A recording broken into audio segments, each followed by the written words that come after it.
दसरा दिवाळी तुझी आम्हा सण सखे संत जन भेटतील. आता इकडं सुख होतो पण तिकडं दुःख होतो आणि दुःख होतो. दुःख घालवायचं असेल तर संतांच्या सानिध्यात गेल्या पाहिजे. म्हणून संताला संत तुम्हा आम्हाला काय गेलं रस्ता दाखवून गेले की नाही. गेले मार्ग दाऊनी आधी, गेले मार्ग दाऊनी आधी, दया दे संत दे, दया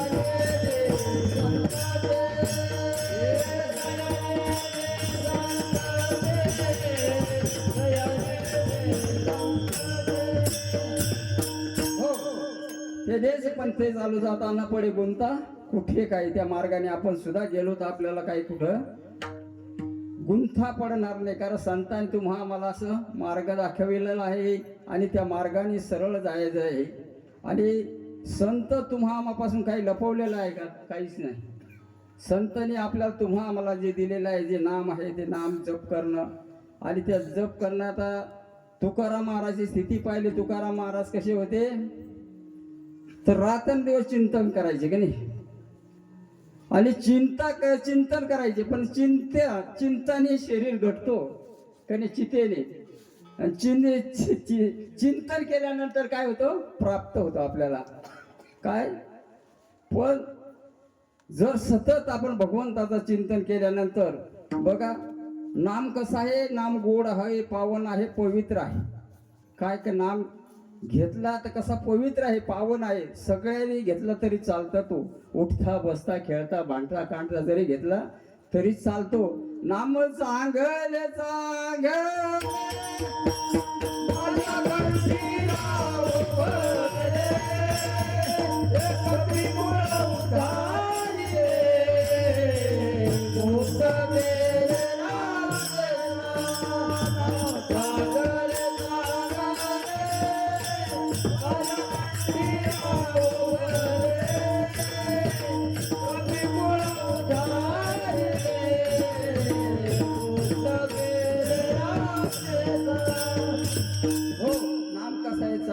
पावन आहे, पवित्र आहे. नाम चांगले चांगले माझ्या कंठीराव भले. कपी कुळ उद्धारिले, मुक्त केले राक्षसा. काय कपी कुळा म्हणजे वानराचा उद्धार केला. कपी कुळ राक्षसांचा सुद्धा काय केला उद्धार केला. कपी कुळ उद्धारिले, मुक्त केले राक्षसा. आता राक्षस सुद्धा पण रावण काय साधा होता का? काय धन्य भागे रावणाचे, त्याला वर शंकराचे. 80,000 त्याच्या कांतान मांडव घरीपती वरदा. किती भाई होत्या त्याला? 80,000 त्याच्या कांता मांडव घरीपती वरदा. आता एवढे वे असून पण शेवटी काय कामाने त्याला खाल्लंच ना. धोका म्हणे ठाई ठाई रावण मेला सीतापायी. कधी कशामुळं तर वासनाचे संगे नको जाऊ म्हणा. पहा त्या रावणा काय झाले कधी. आणि म्हणून ती वासना आपण आवरले पाहिजे. ती वासना जर असेल, ती वासना जर आपण आवरली तर विजय मिळू शकतो. आणि भगवंत सुद्धा सांगतात की ही आकळेल तर फक्त रामनामाने. आता तुकाराम महाराजाला शब्द होता की नाही. काय कोपले हे लोक गावचा पाटील, आता मज भीक कोण घाली. इथपर्यंत त्याची मजल गेली. कोणाची? तुकाराम महाराजाची. काय कोपले लोक गावचा पाटील, आता मज भीक कोण घाली. काय भीक कोण घालणार आहे मला. तरी पण त्यांचं सतत नामचिंतन असल्यामुळं त्या काय झाले जगद्गुरु, जगाचे गुरु झाले खरे. जगद्गुरु तुकाराम महाराज अंतकाळी देवी आम्हासी पावला कुडी सहित झाला गुप्त तुका. खरी विमानात बसून गेले. कोण? तुकाराम महाराज. म्हणजे काय ते साधे होते का? जो कटर वय त्याचा शत्रू होता कोण? रामेश्वर भट. आता रामेश्वर भटने किती त्रास दिला त्याला. आणि ह्या जगात कोणचा संत बिगर त्रास देताना संत झाला का? माऊली म्हणते चणे खावे लोखंडाचे मग ब्रह्मपदिनाचे. काय म्हणतात? चणे खाये लोखंडाचे मग ब्रह्मपदिनाचे. आता पण संत तुम्ही आम्हाला सुद्धा सांगून गेले ते ती कठोर उत्तर पुढं व्हावे याचं भलं. ते आपल्याला भांडतात का? भांडतात भाऊ नामचिंतन कर, नामचिंतन कर, पण ते कोणाच्या लक्षात येत नाही. आणि तसेच आमचे पंडित बाबा, अरे अडचण असेल सांगा, काही अडचण असेल प्रत्येक वेळेस गुरुपौर्णिमाला का नाही. दयानंद बाबा तेच सांगत होते, माऊली सुद्धा तेच सांगत असतील. कारण येतो हिताचा कनवाळा, जीव तुटे तिळ तिळा. पण तेव्हा कोणाला गरज राहत नाही. पण आता काय आठवण येते की नाही? गेले दिगंबर, गेले दिगंबर ईश्वर विभूती, गेले दिगंबर ईश्वर विभूती.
राहिले ते कीर्ती जगा माझी. त्यांच्या कीर्ती आता जगाभरी. म्हणून माणसाने काय मरणाआधी सावध व्हावे, कीर्ती करू नये मरावे. काय मरणाआधी सावध व्हावे, कीर्ती करून मरावे. मरण्याच्या आधी आपण सावध होऊन येणार आहे. तर फक्त काय येणार आहे? ही रामनामाची शिजुरी आपल्या बरोबर येणार आहे, बाकी काही येणार नाही. आणि जपतप साधन कुछ नाही लागता, खर्चत नाही दमडी. भजोरे भैया राम गोविंद हरी. काय का त्याला काहीच लागत. जपतप साधन कुछ नाही लागता, खर्चत नाही दमडी. भजोरे भैया राम गोविंद हरी. त्या भगवंताचा नाम. आणि तो नाम कसा आहे? नाम तुझे रे, नाम तुझे रे, नाम तुझे रे, नारायणा नाम तुझे रे, नाम तुझे रे, नाम तुझे रे,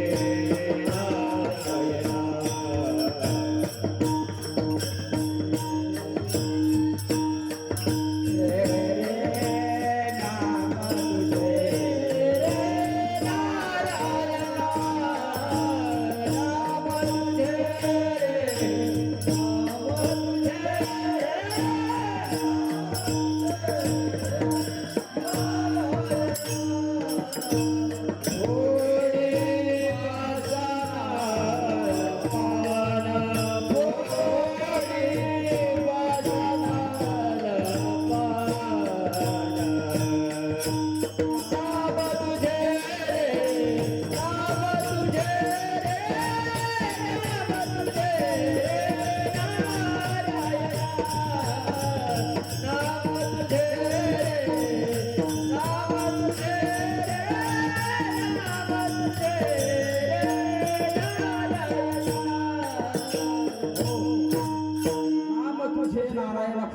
पाषाणाला पाना दगडाला सुद्धा पाना पडतो तर तुम्हाला फुटणार नाही का?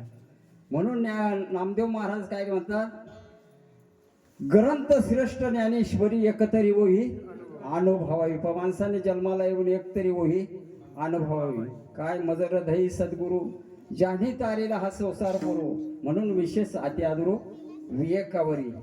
कारण मजर हृदय सद्गुरु, ते सद्गुरूचे जर सतत चिंतन केलं तर आपल्याला सुद्धा प्राप्त होण्याशिवाय राहणार नाही. मग पुढे काय म्हणतात, जैसे डोळ्याचा अंजन भेटे त्यावेळेस दृष्टीचं फाटा फुटे, वास पाहिजे तेथे प्रगटे महानिधी. मग जसे धनाचे भांडारे दिसू लागतात त्या प्रकारे आपल्याला दिसू लागतात. आणि म्हणून ते ज्ञानेश्वरी म्हटले तर काय, ज्ञानाचा सागर सका माझा ज्ञानेश्वर.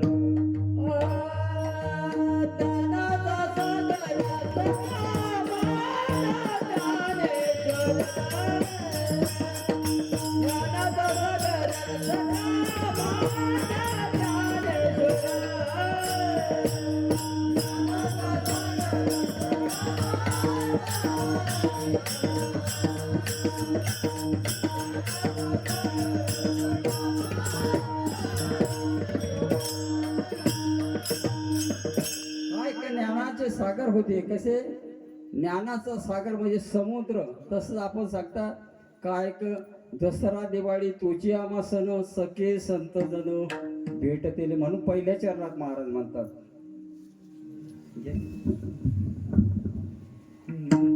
दसरा दिवाळी तोची मासन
नाही. आता काय का, दसरा दिवाळी तुझी आम्हा सण सखे संतजन भेटतील. बघा आता ह्या ठिकाणी बघितलं, तरुण मंडळी हरिपाठामध्ये किती नाचत होती की नाही.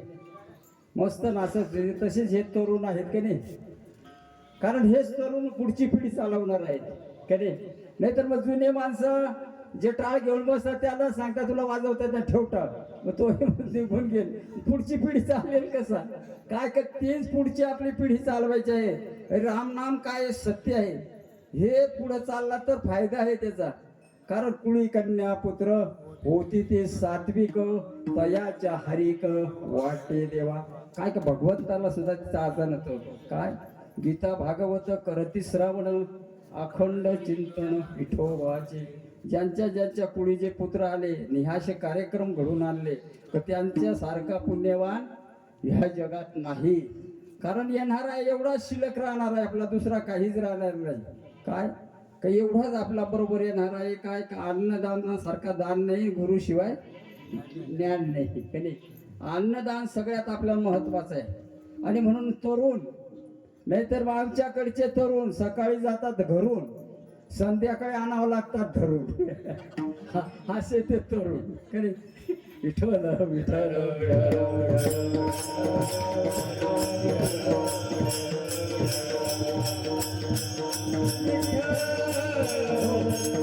आणि तुम्हा आम्हाला सुद्धा वाटत नव्हतं असे गाणारे पोरं निघावा की नाही. काय का असे गायन करणारे पोरे निघावा. प्रत्येकाला वाटतं ना आपल्या पोटी असा गाणारा निघावा. आता हे काय महाराज भूषण महाराज किती मस्त चाल गायची किती ते. आणि मग असं आपल्याला सुद्धा वाटतं का आपला सुद्धा मुलगा काय निघावा गाणारा, पण तो नेमका नेमतो पिणारा. विठ्ठल विठ्ठल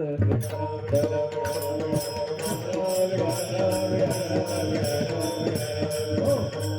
तसेच आम्ही सुद्धा आता हे नातू आळंदीला का टाकले. आपण पैसे कमवणार कशासाठी, त्यांच्यासाठीच ना. आणि जर आपल्याच पैशाची पेवून आपल्याच लाथा मारल्या तर ते पैशाचा काही उपयोग होईल का. आणि ते पैसे आताच मोडून टाकायचे त्यांना. त्यांनी फक्त म्हटलं का माता पिता का जय हो, आपले पैसे वसूल. जर त्याने प्रत्येक कीर्तनात एवढा जरी नाम घेतला का माता पिता का जय हो, आपले पैसे वसूल लाता खाल्ल्यापेक्षा.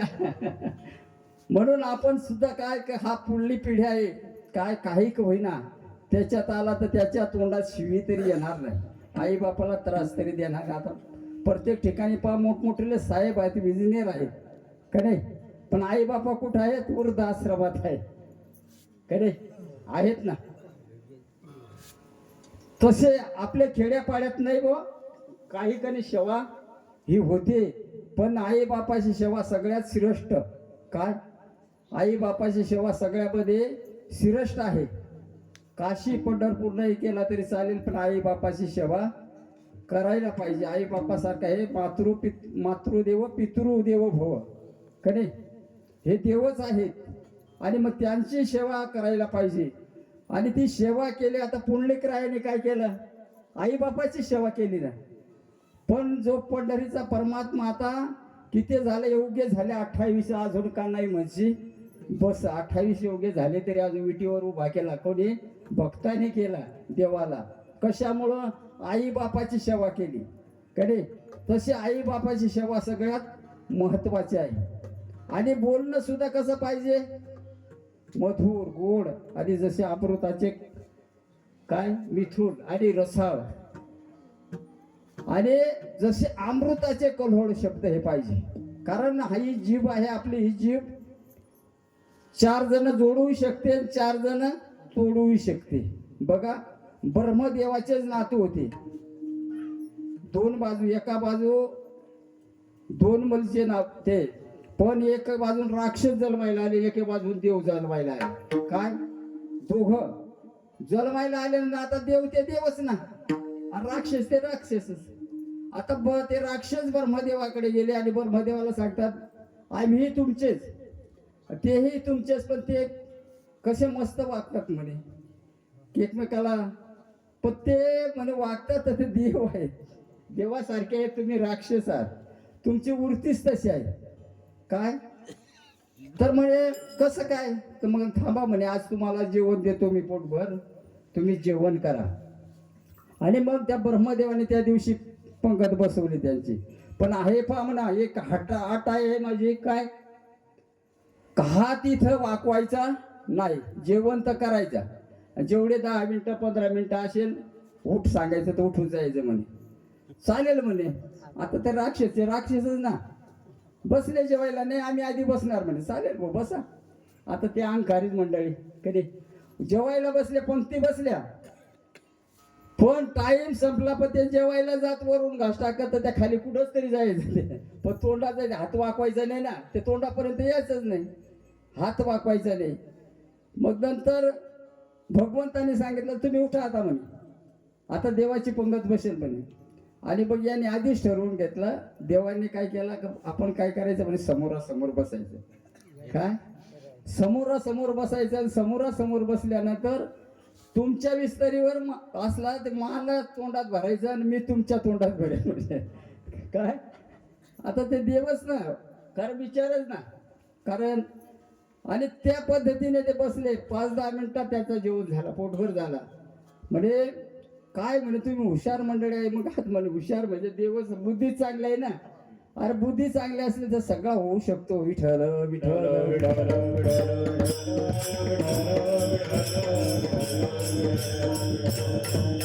हो. अमुप जोडल्या सुखाच्या राशी फार त्या भाग्याची नाही. आता अमुप जोडल्या सुखाच्या राशी म्हणजे काय. अमुक त्याला मापच दिवसानं नाही, काय रात्रीचा नाही, महिन्याचा नाही, वर्षाचा नाही. अमुक म्हणजे समुद्र. तो समोरच त्याला डबक्याची उपमा देता येणार नाही. त्या सुखाला पारिवार नाही, त्याचं मोजमाप काढता येणार नाही. आणि मग तुकाराम महाराज म्हणतात काय का धन्य दिवस आज झाला, सोन्याचा पिकले येवाच्या राम नामे कनी. काही दसरा दिवाळी तोची आम्हा सण सखा संत जर भेटतील. मग तुकाराम महाराज म्हणतात काय का आज दिवाळीच आहे कनी. मग तुकाराम महाराज काही देतात का, नाही.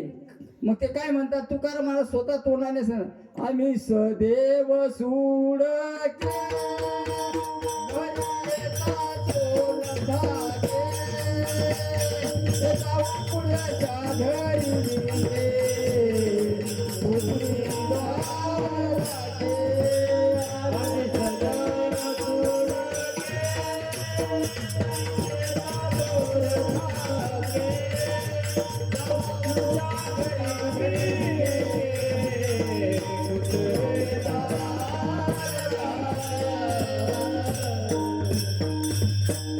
मग तुकाराम महाराज काय पैसे देतात का नाही. पण ते आधीच काय सांगता बाबा आम्ही सदैव सुडके घरी म्हणजे आम्ही सदैव सुखी आहोत. आमच्या घरी चोराला सुद्धा भीती वाटते का. आता आमच्या घरात काहीच नाही चोराला घेण्यासाठी काहीच नाही. आम्ही सदैव सुडके घरी येतात चोरला सुद्धा धाक पडतो. जावा पुढच्या घरी भिके तिथं सुद्धा कुत्रीदार राखते. काय पुढच्या घरी आले तर कुत्रीदार राखते, तिथे सुद्धा तुमचा गुजारा नाही. मग तुकाराम महाराजाकडे काहीच नव्हता काय नाही होता. काय होता तुकाराम महाराज काय काय जतन ते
करे कोण गुरवासरे,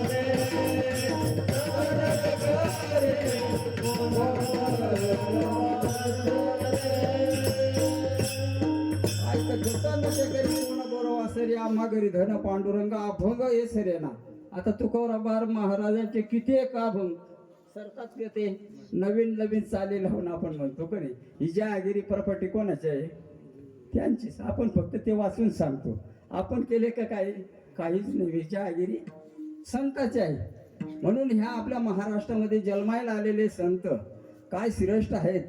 काय ग्रंथ, संत आणि देव कधी महाराष्ट्रामध्ये संताची भूमिका आहे. महाराष्ट्र आणि महाराष्ट्रामध्ये संत जन्मायला आले आणि ह्या जन्मायला आल्यानंतर त्या संतांनी तुम्हा आम्हाला काय ह्या जड जीवाचा उद्धार व्हावा, जड जीवाला ज्ञान मिळावा. आता ज्ञान आणि नाम बघा, ज्ञानदेव आणि नामदेव. एकदा ज्ञानदेव महाराज ज्ञानेश्वर महाराज विठोबारायाकडे गेले आणि ज्ञानदेवाला घेऊन कुठं यात्रेला जायचं आहे म्हणे. कधी म्हणजे ज्ञान आणि नाम दोनाची संकट घातली आणि तर मग ते पुढं प्राप्त होतो. काय नाम घेतला का ज्ञान प्राप्त होतो. पण तसे ज्ञान आणि नाम आणि फिरत फिरत कुठं गेले ते मारवाडा देशामध्ये गेले आणि मारवाडा देशामध्ये गेल्यानंतर त्या ठिकाणी असे सगळे पाणीच नाही प्यायला, कुठंच पाणी नाही आणि पाणी नसल्यामुळे दोघं जण अशा एका ठिकाणी बसले आणि बसल्यानंतर आता बघा ज्ञानेश्वर महाराज हे योगी होते का नाही. ज्ञानेश्वर महाराज कोण होते? योगी होते आणि योगी असल्यामुळं नामदेव महाराजला म्हणता, अरे नामदेवा, अरे बाबा अहंकार सोड, तू नामच काय घेत बसला. अरे विहीर आहे म्हणे, इथे तळाला पाणी आहे, काहीतरी साधना करणं, पाणी पिऊन येईल म्हणे. मग ज्ञानेश्वर महाराजाने चिमणीचा रूप घेतला आणि तळाला जाऊन पाणी पिऊन आले. अरे नामदेव महाराज तू बी काहीतरी कर, नाही तर मी पाणी आणून देतो. आता नामदेव महाराज ते नामदेव महाराजच होते ना, ते म्हणतात, अरे बाबा तूच म्हणतो ना काय जळी स्थळी काष्टी पताळी सगळ्या ठिकाणी भगवंत भरलेला आहे, मग त्याला काय आमची काळजी नाही का म्हणे. त्याला काय का आपली काळजी नाही का म्हणे. काय सगळ्या ठिकाणी तो आहे तर मग माझी काळजी नाही का. अरे म्हणे पण चाल, मी पिऊन आलो पाणी, तू पे. पण हा ऐकायला तयार नाही. त्याला काळजी असेल तर पाणी येईल, मी येणार नाही. आणि डोळे मिटले आणि भगवंताचं चिंतन सुरू केला. विठ्ठल विठ्ठल आणि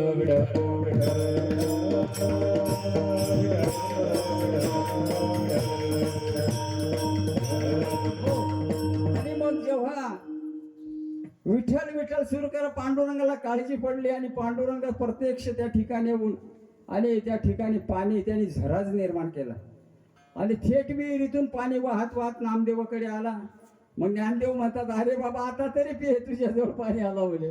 मग सांगत होतो ना म्हणे, तर खरंच तुझं नाम श्रेष्ठ आहे, योगीपेक्षा नाम काय श्रेष्ठ आहे आणि म्हणून हा पाणी तुझ्यापर्यंत आला. म्हणजे एवढा विश्वास पाहिजे. विश्वास तो करी स्वामीवर सत्ता, मग अहंता राहिली कुठे.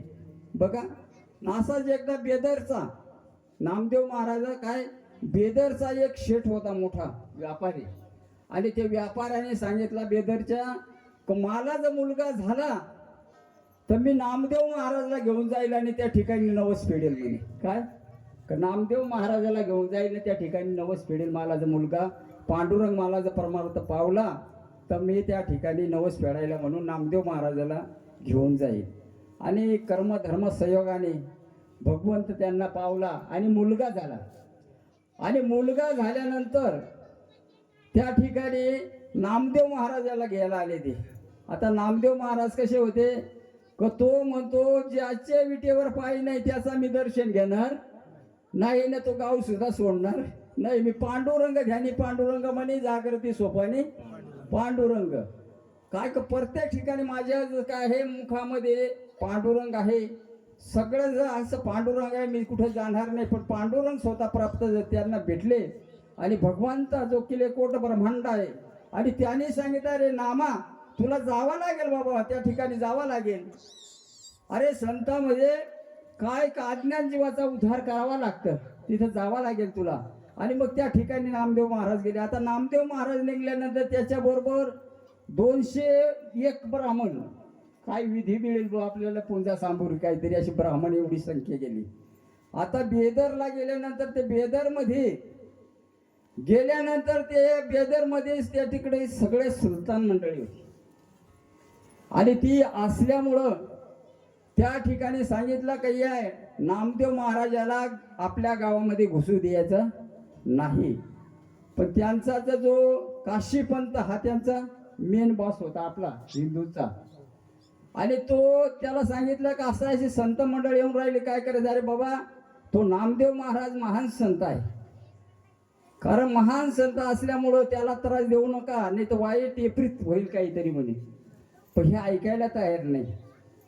आणि मग त्यांनी काय 40 असे जे आपण आता SRP म्हणतो ना, अशी फौज तयार केली. तेवढ्यांना धरला आणि कोंडलं ते सगळ्यांना. सगळे ब्राह्मण सगळे रडायला लागले, रडबोंबल झाले. नामदेव महाराज सुद्धा डोळे लावून दिले, डोळ्यातून आसवा पडतायत. भगवंतातून पाठवलं पण हे काय झालं असं. आणि त्यावेळेस नामदेव महाराज पांडुरंगाचा धावा करतात आणि हे सगळे त्या ठिकाणी बसले. आणि बसल्यानंतर सुलतानाने सांगले एक गाय आणा म्हणे. इकडे खाटकाला सांगितली गाय आणा. आणि गाय आणली. आणि गाय आणल्यानंतर तिची कत्तल केली. काय मान शाटली तिची. अरे तुझे कुळ भाऊ म्हणून सांगतात म्हणे नामदेव लय श्रेष्ठ आहे म्हणे. मग आता ह्या धेनूची शिर आहे ना, ही म्हणे लटकवून दे म्हणे, जर खराच म्हणे संत असेल तर. काय मग आता नामदेव महाराजाला विचार पडला. पांडुरंगाचा धावा केला. आणि धावा केल्यानंतर पांडुरंग त्या ठिकाणी आले, पण अदृश्य यांनी आले पाठीमागं उभा राहिले. आणि नामदेव महाराज पाहत आहेत काय, भगवंत आता तूच पाठी राखायचं आमचा म्हणे.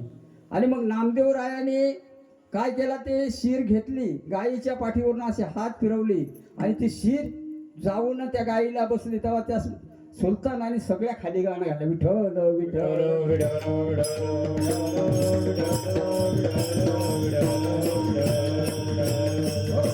म्हणून महाराज काय म्हणतात, करील ते काय नव्हे महाराजा परिपाये बीज शुद्ध अंगी. जर बीज शुद्ध असेल तर काही करू शकतो, अन्यथा नाही. मग थोड्याच वेळात परत चमत्कार झाला. काय किती गाय उठून बसली, सगळं काय झालं. आणि चमत्कार झाला का त्या सुलतानाच्या वाड्यात सगळीकडे सर्प निघाले. आणि ते सर्प सगळ्याला दौस करायला लागले. आणि दौस करायला लागले सगळ्याला इकडं तिकडं. आता ते फार रंजीस आले. शेवटी जो काशीपंत होता त्याला सांगितलं, अरे बाबा नामदेवाला सांग आणि हे आमच्यावरचा विघ्न दूर कर म्हणे. आणि तेव्हा काशीपंथाने नामदेव रायाला सांगितलं. तेव्हा त्याने भगवंताला साकडा घातला आणि ते सगळं सर्पण हायसे झाले. विठ्ठल विठ्ठल.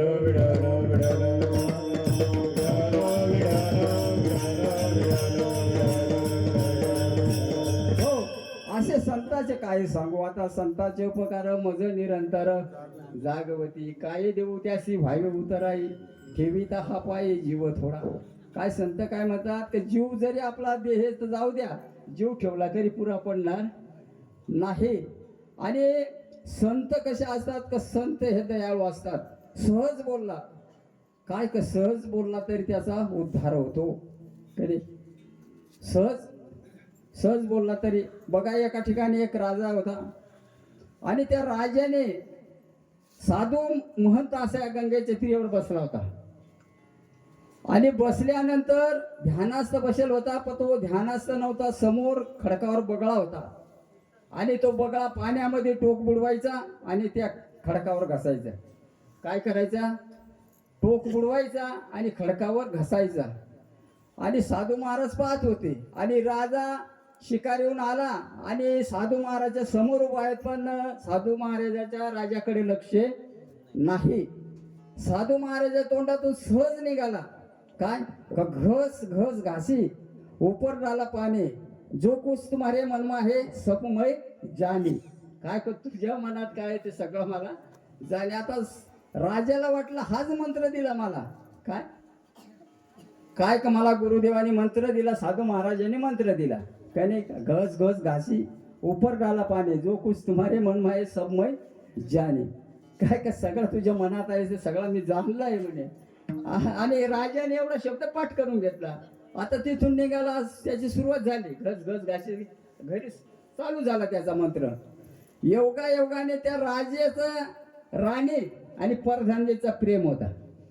काय राजाची राणी आणि प्रधानजीचा असं प्रेम होता. आणि प्रेम होता. मग दोघांनी कट रचला. काय का न्हाव्याला बोलवायचा आणि न्हाव्याला बोलवून दाढी करायला दर दिवशी न्हावी येतो. मग न्हाव्यालाच आपण अर्धा काठी राजे देऊ आणि दाढी करता करता राजाची मान कापून द्यायची. काय कापून द्यायची म्हणे राजाची मान. आता न्हावी म्हणतो ही बात जर राजाला कळली तर मला फाशीवर जावं लागेल. पण अर्धा राजा कोणाला नको. काय? कारण माणसाचा आवडा जातो का? नाही जात. माणूस लागतोच पाठीमाग.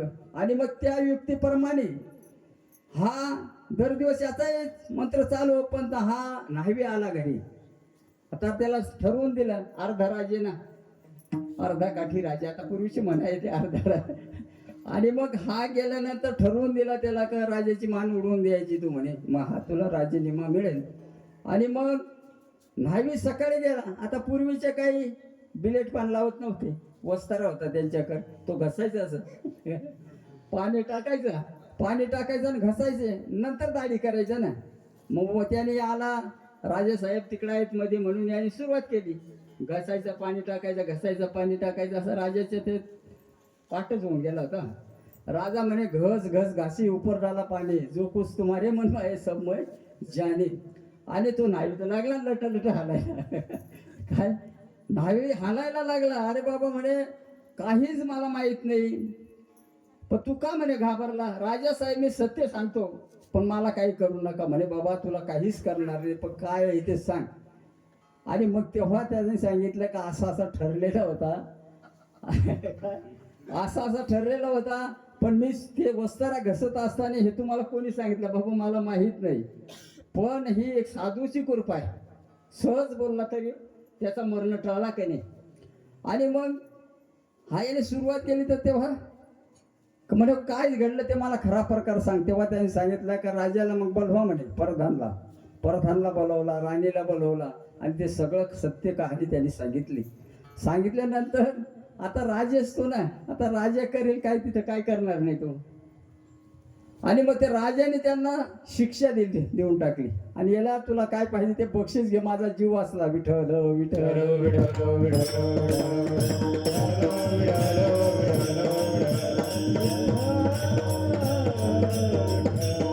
हो, म्हणून महाराज दुसऱ्या चरणामध्ये सांगतात, वा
Yeah.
जोडाला सुखाच्या राशी फार त्या भाग्याशी नाही. आता अमुप म्हणजे त्याला मापच नाही, त्या सुखाला मापच नाही इतका सुख. आणि तिसऱ्या चरणामध्ये काय सांगतात, धन्य दिवस आज झाला सोन्याचा पिकली या वाचा रामनामे. सोन्याचा दिवस म्हणजे काय, तर ज्या दिवशी आपल्या मुखात भगवंताचा नाम येईल तो दिवस सोन्याचा. जयाच्या दारी सोन्याचा पिपळ अंगी आईसा बळ रेडा बोले करेल तर काय नो हे महाराजा परी पाहे बीज शुद्ध अंगी. आणि मग हे राम नाम सुद्धा आपल्या मुखात यायला काय लागता, पूर्वी जन्माचे असेल पुण्य सामग्री तरच जीव हागरी येईल श्रीरामाचे नाम, अन्यथा येऊ शकत नाही. बघा एक म्हातारा होता, त्याच्या मुखात नामच नाही, मूर्तिमुख पडला. आणि 4-5 पोरं होते, आणि 4-5 पोरं होते ते म्हणायचे बाबांनी नाव घेतलं पाहिजे, पण त्याची बंद झाला तो नाव भगवंताचा घे. अरे तू येडी झाली, काय भगवंताचं नाव त्याच्या मुखात येत नाही. मग पोराने काय केला, साखरचा पोता होता फाडून दिला. असं तरी सांगेल पोरं होते पोत शिवा म्हणजे शिवाचं नाव येईल काय. कमीत कमी साखर पडली तर काय सांगेला, ए पोरं होते पोता तरी शिवून द्या म्हणजे शिवा भगवंताचं तरी नाव निघेल. पण हा इतका हुशार होता, हा काय म्हणतो, पोरा टाचा पोरं होते पोता टाचून द्या. विठ्ठल विठ्ठल विठ्ठल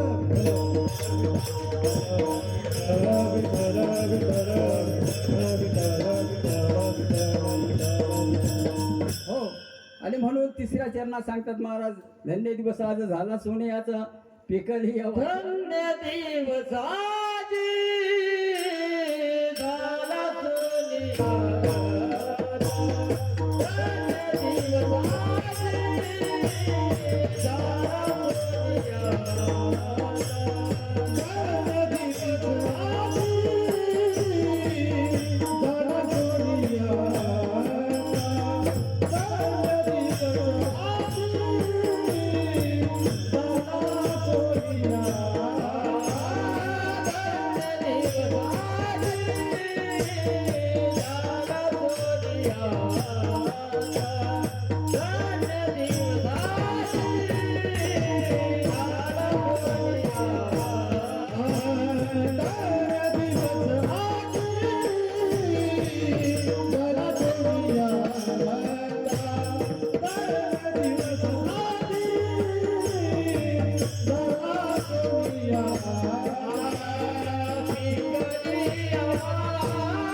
म्हणतात काय ठेवू जीव पायी संताचे. तुका म्हणे काही होऊ तर आई जीव ठेवू पायी संताचे. हात दे हे ठेवला सगळा ठेवला तरी जमणार, जीव बी ठेवला तरी जमणार नाही, कारण तेव्हा उत्तरही होऊ शकत नाही.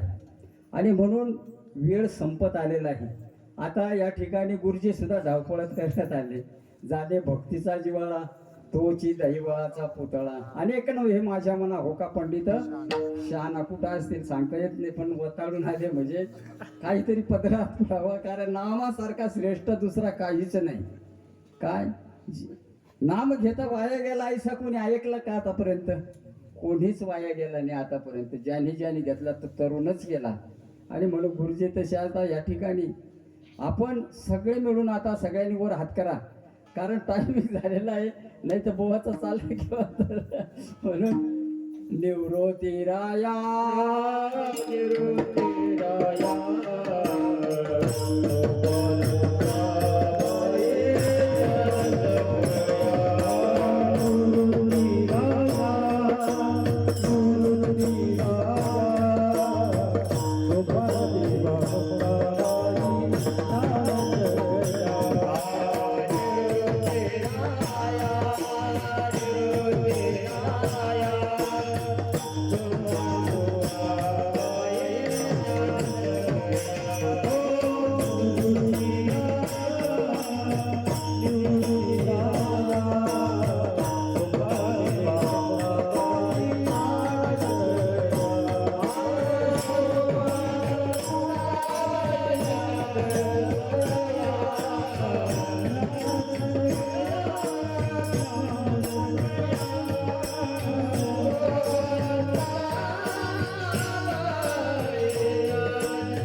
शेवटच्या चरणामध्ये काय सांगतात तुका म्हणे काही हो तर आई ठेवू जीव पायी संताची आणि म्हणून ह्या ठिकाणी जी सेवा माझा पामरा कराली तुम्ही माये मेले करू नका माझा राग धरू कारण आतापर्यंत जी झालेली सेवा भगवंताच्या चरणी तुमच्या मायबापाच्या चरणी ह्या ठिकाणी बसलेले माझे बंधू आणि भगिनीनो तसेच माता महिला आणि सगळ्याच्या चरणावर आपल्या सद्गुरू पंडिता महाराजांच्या चरणावर सगळ्याच्या चरणावर नतमस्तक होऊन आणि सेवेला पूर्ण विराम देऊ असं या ठिकाणी कारण जे चांगलं असेल ते सद्गुरूचा आणि जे माझ्याकडून काही बोलले गेलं असेल ते माझा बुद्धीचा दोष असेल आणि म्हणून ते माझे मला परत करा आणि जे चांगलं असेल एक जरी घेऊन गेलं एक शब्द तर आयुष्यात कल्याण होल्याशिवाय राहणार नाही असे संतांचा बोल आहे आणि सगळ्यात उत्तम ज्याच्याकडे काय मुलांवर चांगला संस्कार करा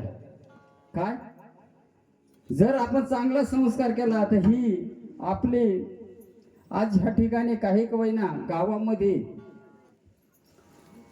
जे सात्विक माणसं आहेत वारकरी मंडळ आहे गावामध्ये एक जरी असला तर अख्खा गाव तरतो पण ते सहज म्हणतात गंटटिळे आला मला सुद्धा म्हणतात बघ बाबा मी सुद्धा तेच म्हणतो की ज्ञानेश्वर महाराजाला जे जडजीव भीत चालत होते निर्जीव कने